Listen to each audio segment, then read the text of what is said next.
Ministre de la formation professionnelle,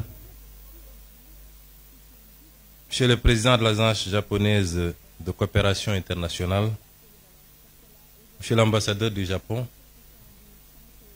Mesdames, Messieurs les représentants des missions diplomatiques, Monsieur le représentant résident de l'Agence japonaise de coopération internationale, Monsieur le Président du Conseil d'administration du Centre de formation professionnelle technique Sénégal-Japon, Mesdames, Messieurs les directeurs généraux, les directeurs nationaux et directeurs de société, Mesdames, Messieurs les représentants des organisations patronales et des travailleurs, Monsieur le directeur du Centre de formation professionnelle et technique Sénégal-Japon, Mesdames, Messieurs les membres du corps enseignant et du personnel administratif, chers élèves et étudiants, Mesdames, Messieurs, je suis venu aujourd'hui représenter Son Excellence, Monsieur le Président de la République, à cette cérémonie. Hier déjà, le Président de la République avait reçu Monsieur le Président de la JICA et Monsieur l'ambassadeur du Japon. Et aujourd'hui, il me délègue de le représenter à cette cérémonie. Cela atteste de l'importance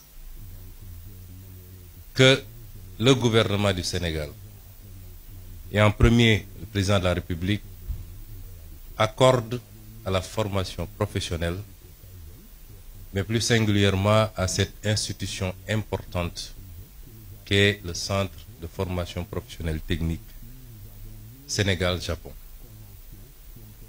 Monsieur le Président de la JICA, Monsieur l'ambassadeur, je voudrais avant tout vous adresser les remerciements chaleureux, sincères et profonds du peuple sénégalais pour votre présence durant ces 40 dernières années à contribuer à la formation d'acteurs importants pour la construction de tout développement.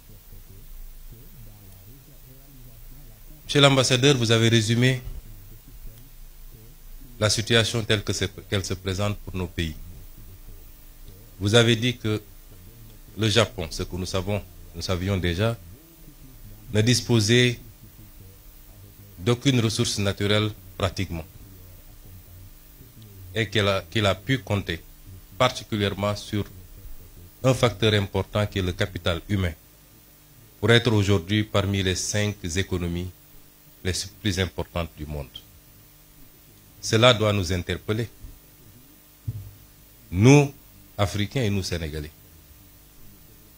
puisque nous disposons d'énormément de ressources naturelles, du pétrole, du gaz, du zircon, des ressources halieutiques, des terres arables, de la ressource solaire et halieutique en abondance. Nous n'avons pas un climat hostile, nous n'avons pas des hivers extrêmement durs. Nous ne sommes pas confrontés à certains problèmes géographiques ou des problèmes liés à un certain nombre de phénomènes tels que les tremblements de terre, les cyclones, les tsunamis et toute autre catastrophe naturelle qui dévaste souvent un certain nombre de pays, et particulièrement le Japon. Et qu'est-ce qui justifie dès lors que nous soyons là où nous en sommes et que le Japon en soit là où il en est? C'est cette problématique qui nous interpelle quand j'étudie le modèle japonais, quand j'observe le modèle japonais. Et la réponse se trouve simplement en 2 ou 3 choses. Le développement doit être porté par un leadership éclairé, patriotique et intègre. Le développement doit ensuite être porté par des ressources humaines de qualité qu'on doit former, ce qui nous réunit aujourd'hui ici. Mais le développement, c'est aussi un état d'esprit. Et tout à l'heure, on nous a présenté l'esprit Kaizen, qui est un esprit dont nous devrions nous inspirer, qui renvoie à la discipline, à l'organisation et à la fixation sur les objectifs qu'on s'est assignés. Et notre gouvernement, justement, Monsieur l'ambassadeur et Monsieur le Président, veut lever ces défis. Les modèles de développement qu'on nous a présentés ou qu'on nous a appliqués jusqu'à présent ne pourront jamais développer nos pays. Donc c'est la fin de l'ère de l'endettement inconsidéré pour venir investir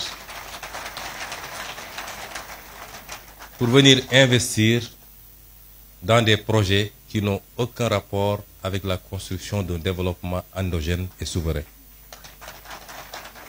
Nos priorités dès à présent, et vous vous en rendrez compte à partir de lundi, puisque nous allons présenter au Sénégal et au monde entier de nouveaux référentiels des politiques publiques, avec un horizon dégagé sur 25 années, mais avec ces déclinaisons quinquennaux et décennaux, vous vous rendrez compte que notre objectif, c'est de nous atteler à une construction méthodique, appliquée, patiente, d'un véritable modèle de développement structuré autour d'un certain nombre de pôles de développement qui seront au nombre de 8 à travers le Sénégal.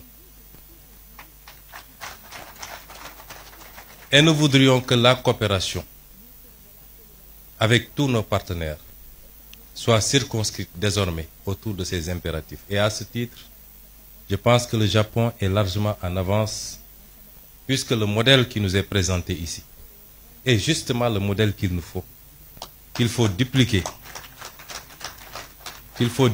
et renforcer. Je me réjouis déjà d'entendre et de voir que notre complexe sera bientôt ouvert à Diamniadio. Nous vous en remercions.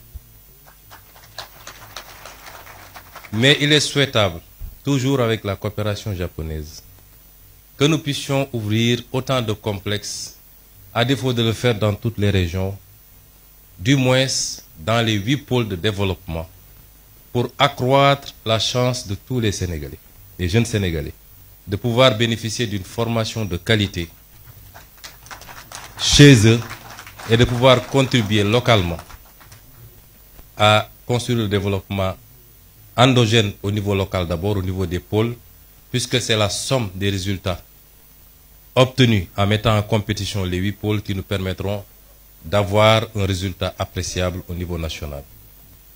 Et dans ce sens, je voudrais rassurer les partenaires. Oui, le modèle japonais est l'idéal pour nos pays. Nous préférons qu'on nous apprenne à pêcher plutôt que de continuer à nous offrir du poisson. Le transfert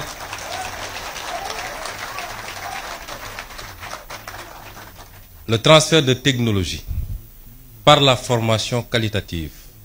Tout à l'heure, nous avons visité les ateliers et nous sommes rendus compte que déjà, beaucoup de choses peuvent être usinées ici et produire la même qualité qu'ailleurs, avec l'aide et avec la coopération du Japon. Le transfert de technologie par la formation, mais également par l'accompagnement dans la mise en place des outils, est ce dont nous avons besoin désormais. Et c'est pourquoi j'engage le gouvernement du Sénégal, nous l'avons dit lors du dernier Conseil des ministres, que nous allons renforcer l'implication du gouvernement du Sénégal sur le plan financier, sur le plan de l'accompagnement à tout point de vue, pour booster la formation professionnelle. Et cela interpelle également notre système éducatif. Je voudrais dire aux jeunes que la formation universitaire est importante, certes, mais elle ne doit pas construire une sorte de panacée. Tout le monde ne peut pas être universitaire. Dans les pays les plus développés, parmi lesquels le Japon, la Suisse et beaucoup d'autres pays que nous avons visités, très tôt, une bonne partie des ressources jeunes sont orientées vers la formation professionnelle, qui est la seule formation qui ouvre droit directement à un emploi, à une opérationnalité. On peut faire 10 ans à l'université et quand on vous met dans une position de travail, vous avez besoin encore d'être formé et formaté pour pouvoir être opérationnel. Et le pays a besoin de beaucoup plus de techniciens, de scientifiques, dans tous les domaines.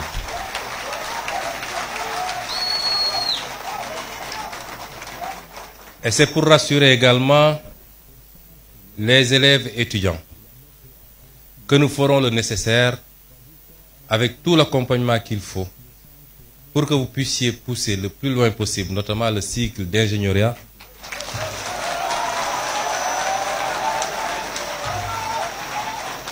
et cela dans les plus brefs délais.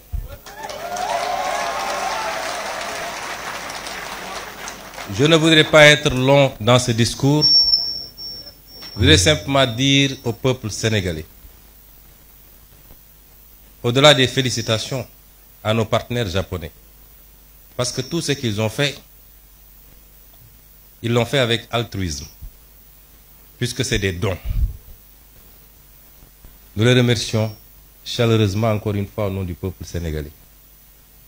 Et dans la coopération future, notre option, c'est de voir avec chacun de nos partenaires qu'est-ce qu'on peut développer de manière spécifique et orienter, concentrer cette formation, cette collaboration autour de ces secteurs.